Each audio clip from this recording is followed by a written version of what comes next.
प्यारे बच्चों, एक प्रेरक व्यक्तित्व से संबंधित कथा है ये। एक स्थान था बंगाल में, कलकत्ता के पास। वहां ठाकुरदास नाम के एक व्यक्ति बहुत ही कम समय में चले गए दुनिया से। उनके पीछे रह गई उनकी पत्नी और एक मात्र पुत्र। वो तो चले गए, अब माता जैसे तैसे कष्ट करके अपने पुत्र को पढ़ाने लगी। पुत्र भी मेधावी था, पढ़ने लिखने में अच्छा था, सद्गुण वाला पुत्र था, आज्ञाकारी था, प्रतिदिन अपनी माता के पैर दबाता था।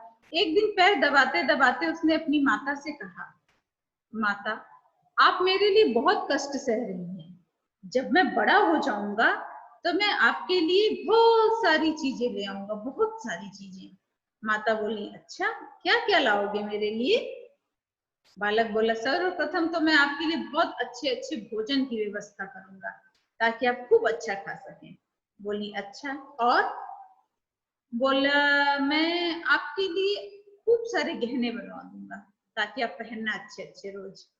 माता बोली, अच्छी बात है, लेकिन बेटा गहने तुम मेरे पसंद के बनवाओगे तो मुझे ज्यादा अच्छे लगेंगे। पुत्र बोला, अच्छा ठीक है माँ, वैसे आप बताइए आपको कैसे गहने अच्छे लगते हैं? बालक था, उत्सुकता उसके मन में थी। माता ने कहा, मुझे मात्र 3 गहने देना था। पुत्र बोला, हाँ बताइए। बोली, पहला, गांव में विद्यालय हो, दूसरा चिकित्सालय हो, हॉस्पिटल, और तीसरा एक सहायता केंद्र हो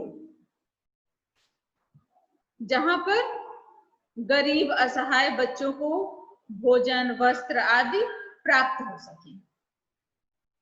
बालक अपनी माता की ये बातें सुनकर बिल्कुल भाव विभोर हो गया। उसे और आश्चर्य हुआ, उसकी माता कितनी महान है, सोचती भी है तो दूसरों के लिए, संसार के लिए।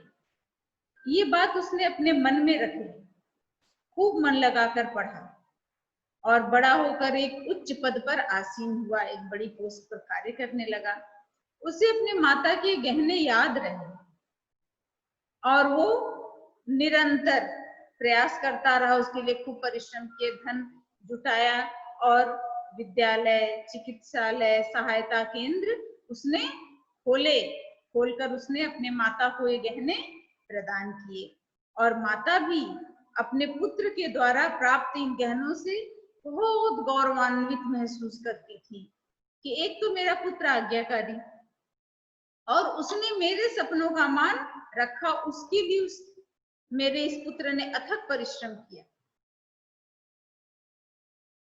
वो उन्हें अपने पुत्र पर बहुत गर्व था और पुत्र अपने माता की इच्छा पूर्ति करके परम संतुष्ट। आप जानते हैं ये पुत्र कौन था? ये पुत्र थे हमारे विद्वान मनीषी ईश्वर चंद्र विद्यासागर। ईश्वर चंद्र विद्यासागर। तो बच्चों, आप भी अपने सामर्थ्य के अनुसार दूसरों की सहायता के लिए जो कुछ भी कर सकें अवश्य करें। आशा करती हूँ कि आप ईश्वर चंद्र जी से प्रभावित होंगे और कुछ सीखने का उनके जीवन से प्रयत्न करेंगे। धन्यवाद।